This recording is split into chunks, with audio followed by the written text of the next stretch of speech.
aku bakal cerita. Ceritanya itu ada dua. Foto yang aku posting di Instagram aku, kalian lihat kan foto aku sama sundel bolong. Itu ada kejadian horor di sana, satu, sama kejadian horor pocong. Kalian mau denger yang mana? Yang sundel bolong atau yang pocong? Sayang, iya sayang. Pocong dulu ya, yang pocong ya. Jadi pada suatu hari, waktu itu aku lagi syuting kan, syuting Sosok Ketiga Lintrik pastinya. Nah, waktu syuting di adegan Sosok Ketiga Lintriknya emang syutingnya tuh banyak banget pakai pocong. Jadi pocongnya itu nggak cuma 1-2, tapi pocongnya ada yang scene-nya 40 pocong, 50 pocong. Jadi banyak banget. Emang produser film aku ini dia suka banget kehororan tuh yang kayak, misalnya horornya segini, dia tuh sukanya yang segini. Jadi kayak gimana caranya horor yang horor banget gitu. Jadi pocongnya banyak pol, sampai kayak what? Ini yang mana pocong, yang mana bukan, gue nggak tahu deh. Karena jadinya pas lokasi syuting butuh pocong 50, berarti di lokasi syuting itu ada pocong 50. Bener-bener 50. Jadi mereka udah berpakaian pocong, udah di makeup pocong juga, udah serem. Itu langsung berkeliaran di lokasi syuting. Kalau kalian nonton di YouTube aku, ada behind the scene-nya. Nah, pada saat itu ada scene lah pakai pocong. Terus syuting, dan aku melihat mereka pada saat mereka dipakein baju pocong itu. Mereka pakai baju pocong, di make upin aku lihat, biar aku berani gitu loh. Terus akhirnya udahlah syuting. Terus kelar, mereka pulang. Giliran aku syuting. Pas aku syuting ini, aku syutingnya sama Alifa, sama Kak Adinda Thomas, sama Kak Atika Siolan. Kita berempat. Cuma scene-nya itu aku, Alifa, sama Kak Adinda Thomas diem di satu frame. Sedangkan, thank you. Sedangkan Kak Atika Siolan dia beda scene. Nah, bertiga lah kita di sana. Terus kalian tahu nggak? Syutingnya itu bukan di tempat terang, melainkan syutingnya di, tahu di mana syutingnya? Syutingnya itu di sungai yang ada batu-batu besar. Jadi sungai, batu-batu besar, terus kanan kirinya tebing-tebing. Dan itu jam berapa ya itu ya? Sekitar jam 2 malam kalau nggak salah. Jam 2 malam di sungai, syuting bertiga. Emang sih ada kru, cuma kru-kru tuh diemnya jauh-jauh. Mereka pada diemnya tuh di balik tebing, atau mereka diemnya dari semak belukar, kan pegang kamera dan sebagainya. Nah, akhirnya kita bertiga tuh. Udah gitu, kita lagi syuting, adegan itu syuting yang noleh kayak gini doang. Noleh kayak gitu kan. Terus pas lagi nunggu nyiapin kamera, kita kan diem kan, yang kayak nunggu gitu. Tapi kita udah di posisi nih, aku, Alifa, sama Kak Adinda. Diam. Si Alifa tiba-tiba noleh ke arah pohon bambu yang di sana. Jadi jam 2 malam, bayangin segelap apa. Jam 2 malam itu kan gelap banget. Jam 2 malam ada pohon bambu di ujung sana. Terus kalau syuting film horor biasa kan banyak asap ya. Asap-asap banyak. Love you, thank you Zahra. Asap-asap ada banyak dan ada lighting. Cuma di ujung sana tuh emang nggak ada orang, karena itu benar-benar jauh banget, di ujung sungai banget gitu. Nah, si Alifa tuh dia noleh ke sana. Terus dia bilang, di situ ada kru ya gitu. Hah? Di mana? Coba lu lihat ke sana dah. Nah, waktu itu mata gue kan minus ya, maksudnya aku kan matanya minus, dan aku syuting jadi Yanto Kates tuh nggak pakai kacamata. Ya kali Yanto Kates pakai kacamata modern banget, orang tahun berapa itu dia. Terus aku cuma, yang mana nggak lihat. Nah, dia terus ingat, ya lu minus goblok gitu. Terus akhirnya dia nanya ke Kak Dinda, itu lihat nggak di sana ada apa? Nggak lihat gitu. Nah, Kak Dinda ini kayak nggak peduli lah, dia apalah itu. Terus akhirnya Alifa doang tuh yang gitu-gitu. Apa sih? Nah, ternyata di situ itu emang kelihatan ada di dekat pohon bambu kayak bantal guling kayak gini, tapi kayak ada sela-selanya gitu. Diam aja gitu si bantal guling itu, dan nggak pindah-pindah sampai scene kita selesai. Dia juga nggak pindah-pindah, dan Alifa masih lihat. Tapi herannya di situ, scene-nya pas sudah selesai, cut, kita langsung disuruh balik ke base camp. Akhirnya kita balik ke base camp. Terus kita ganti baju untuk next scene-nya. Terus akhirnya lanjut lah kita scene selanjutnya, yang scene aku diikat. Ada scene-nya tuh. Nah, pas menuju ke lokasi syuting, scene berikutnya ini emang shootnya di dekat sungai itu juga. Pas jalan ke sana dipanggil sama sutradaranya, sama Mas Fajar. Mas Fajar manggil, "Korea Liva, sini deh." "Apa Mas?" "Ini kamu lihat, ada apa di sini?" Aku disuruh ngeliat layar monitor, ada apa tuh kata di situ. Terus aku lihat baik-baik. "Ada apa Mas?" "Mas kamu nggak lihat itu, lihat di pohon bambu." Terus aku pelototin. Damn. Pocicanya itu masuk ke layar bioskop nanti. Sumpah, pocongnya itu kelihatan di layar monitornya Mas Fajar. Dan Mas Fajar sama produser dan kru-kru yang diam di monitor, emang pas kita syuting udah ngeh sama pocong itu. That's why waktu syuting itu kayak dicepet-cepetin gitu. Akhirnya pas ngeliat sana kita kaget, "Wah, itu serius Mas, dia tuh bener ngebentuk." Kenapa kita tahu itu bukan pocong dari tim kita? Karena di scene itu nggak ada adegan hantu. Di scene itu tuh kok kayak udah hantunya udah nggak nongol gitu. Tapi ada pocong, dan memang tidak ada stuntman pocong di hari itu. Tapi ada pocongnya. Kostum pocong aja nggak disiapin kok sama tim make upnya, tapi kenapa bisa ada pocong gitu pertanyaannya. Terus akhirnya Mas Fajar bilang, "Ini dari tadi udah ada waktu kalian syuting." Wah gila, itu bulu kuduk gue langsung merinding banget sumpah pas dia ngomong kayak gitu. Dia bilang kita dari tadi syuting bersama si pocong. Wah, thank you gift-nya. Sama si pocong itu. Wah, gue langsung kayak, anjir nih serius. What the fuck banget. Terus itu kelihatan di layar bioskop. Pokoknya gini ya. Kalian screen record aja deh. Pokoknya gini. Kalau misalnya nanti kalian tanggal 6 November nonton Sosok Ketiga Lintrik, perhatiin di bagian sungai, yang ada pohon bambunya. Terus kalian lihat sendiri. Kalian lihat sendiri di situ kayak gimana.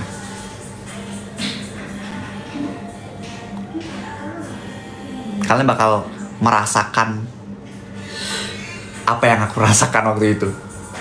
Ini gak gimmick ya, ini cerita sungguhan. Yang sundel bolong, oke, bentar. Wah, cute banget. Wah, sumpah. Ih, lucu banget yang tadi itu. Wah, thank you so much. Makasih.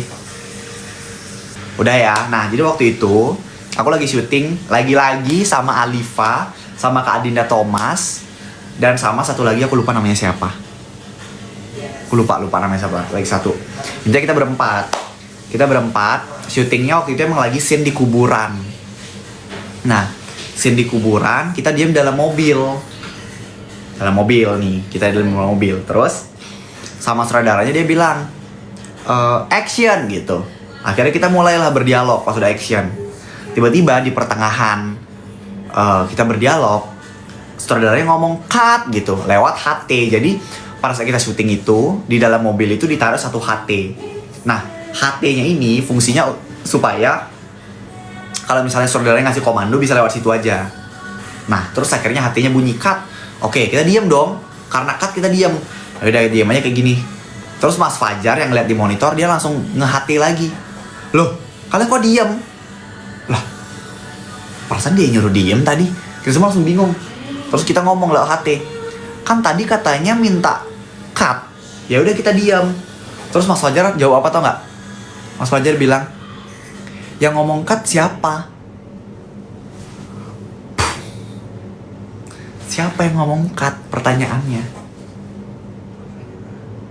Dan sedangkan di situ Mas Fajar nggak ngomong cut, Astra dari gue nggak ngomong cut. Di situ sampai sekarang kita nggak tahu yang ngomong cut itu siapa pada saat itu scene itu. Terus akhirnya kita balik ke monitor lagi. Thank you Fanny. Fanny siapa nih, ponakan gue. Pada saat itu dia Mas Fajar langsung bilang, ya udah lanjut aja, nggak usah dipeduliin gitu. Terus ya udah kita lanjut. Segitu deh cerita horornya. Cuma waktu itu horor banget guys. Walaupun syutingnya emang siang waktu itu ya, cuma tetap aja horor. Baru pertama kali siang-siang horor. Tapi kalau kalian nonton Sosok Ketiga Lintrik ya, emang kebanyakan bakal siang horornya. Lihat aja nanti. Oh, thank you so much. Kayaknya aku suka di baju hitam pink gini, bagus. Ini baju dari Corizen tau. Cuma aku nggak tahu dari siapa. Aku lupa. Intinya dari Corizen. Terima kasih. Kebetulan aku tahu tahu yang cowoknya. Yang ceweknya aku nggak tahu. Yang cowoknya aku tahu. Terus baru-baru follow-followan juga. Terus aku semangatin kan dia. Hwaiting Hyung. Didi. Thank you Didi. Tiba-tiba jadi doktif gue. Dehon, iya ya. Dehon Hyung. Juleha, iya Juleha apalah tuh namanya. Aku nggak tahu ya apa itu beneran selingkuh apa enggak. Tapi menurut aku, kalau itu beneran selingkuh, itu cewek nggak tahu bersyukur sih menurut aku. Maksudnya lu udah dapet Kak Dehyun apa sih? Dehyun cara bacanya. Kak Dehyun Hyung yang udah baik banget, mau ngerawat anak. Terus habis itu perasaan kayak lempeng-lempeng aja gitu. Gue lihatnya dari luar ya. Kita kan nggak tahu ya maksudnya di dalam hubungan mereka kayak gimana. Cuma dia dengan dia ngerawat anak, terus di tempat umum tuh mau gendong anaknya, itu aja kayak udah suami idaman banget. Dan dia selingkuh sama Opet, bentukan kayak pintu kayu jati. Anjrit kata gua, nggak ada bersyukurnya. Heran sih, aku heran banget. Sampai akhirnya tadi ya kayaknya, Kyowo, wah, Sampai akhirnya tadi Kak Dehyun itu bikin instastory, aku lihat juga. Di situ aku lihatnya kayak gila, lapang dada banget nih orang. Kayak, Kyo, kayak dia tuh benar-benar udah ikhlas, mungkin ya, nggak tahu juga.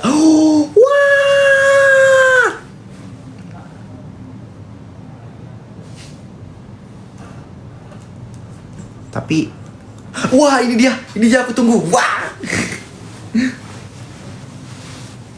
Tapi ya emang namanya selingkuh ya, nggak ada yang bisa dibenerin. Kalaupun, ini apa? Wow, dia berubah jadi kupu-kupu.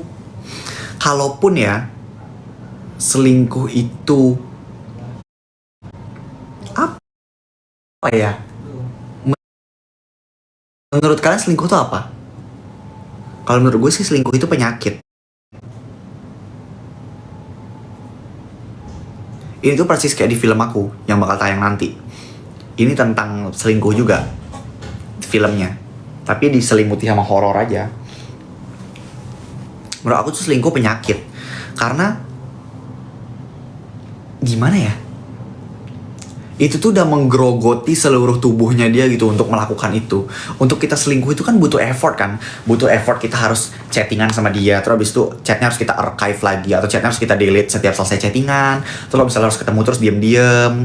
Terus harus membagi hati. Terus harus pasang muka dua. Antara di depan suami asli kayak gimana, di depan pasangan yang fake kayak gimana. Selingkuh itu butuh effort. Dan orang yang ngelakuin itu mau ngelakuin effort itu karena emang itu udah penyakit. Itu udah kayak di darahnya dia tuh mengalir tuh. Selingkuh tuh kayaknya si Jule itu kalau misalnya nadinya di gitu, yang keluar tuh bukan darah, yang keluar tulisan selingkuh kayak gitu. Menurut aku selingkuh tuh penyakit. Jadi apakah itu bisa hilang atau enggak, aku pun nggak tahu. Apakah second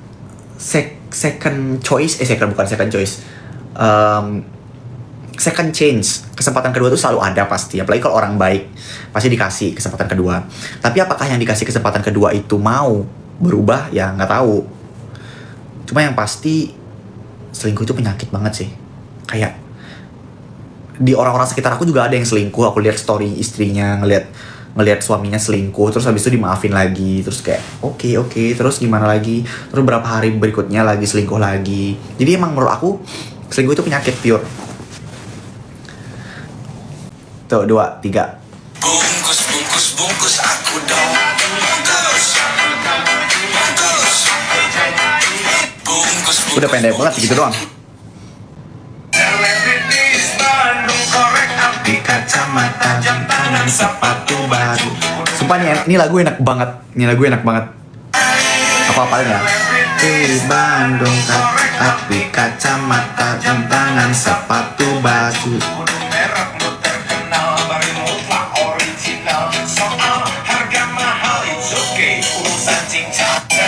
Gak hafal susah. Bentar. Aku ada satu HP lagi yang bisa buat aku posting, bentar. Oh, ini dia. Selebritis Bandung. Mati tapi bentar aku cas dulu ya. Coba kita hafalkan ini. Selebritis Bandung, korek api kacamata, jam tangan, sepatu baru. Selebritis Bandung, korek api kacamata, jam tangan, sepatu. Selebritis Bandung, korek api kacamata, jam tangan, sepatu Baju kudu mereknya terkenal. Oke. Barang mutlak original, soal harga mahal it's okay, urusan cinta. Anjay. Di Bandung, korek api kacamata, sepangan sepatu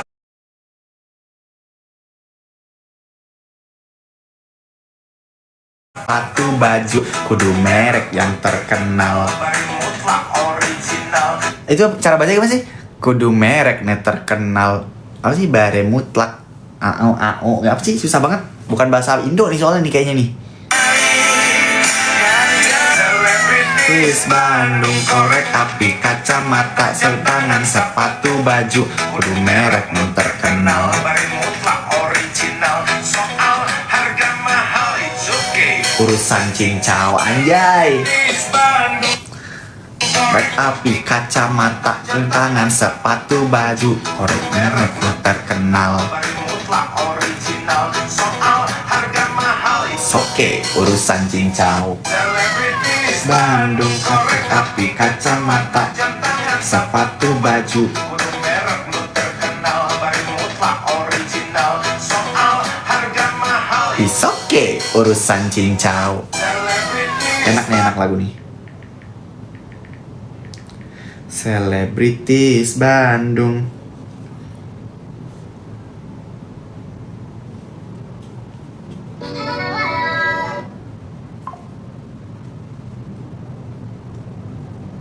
Kita bikin dance, nanti aku posting, kalian langsung like ya.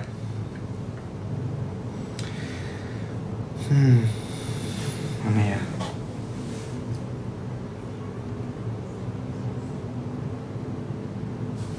Coba ulang apalnya lagi. Selebritis Bandung, korek api kacamata, jam tangan, sepatu baju, kudu merek lu terkenal, barang mutlak original, soal harga mahal it's okay. Urusan cincau. Selebritis Bandung, Korek api kacamata. Temenin aku rating gak? nyatanya aku punya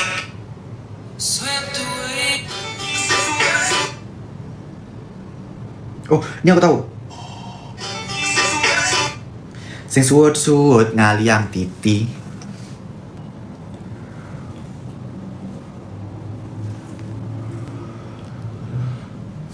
Ke Solonya tanggal berapa? Jangan tanggal, nggak bisa, aku nggak bisa ngatur tanggal-tanggalnya, Bub. Soalnya aku pure keliling kota itu bareng production house film aku, jadi aku ngikut mereka aja jadwalnya.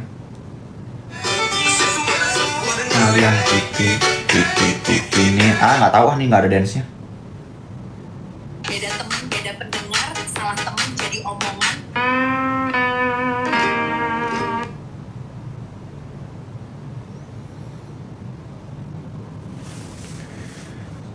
Selebritis Bandung. Selebritis Bandung, katrek api, kacamata, jam tangan, sepatu, baju, kudu merek terkenal, original, soal harga mahal, oke urusan cincau. Selebriti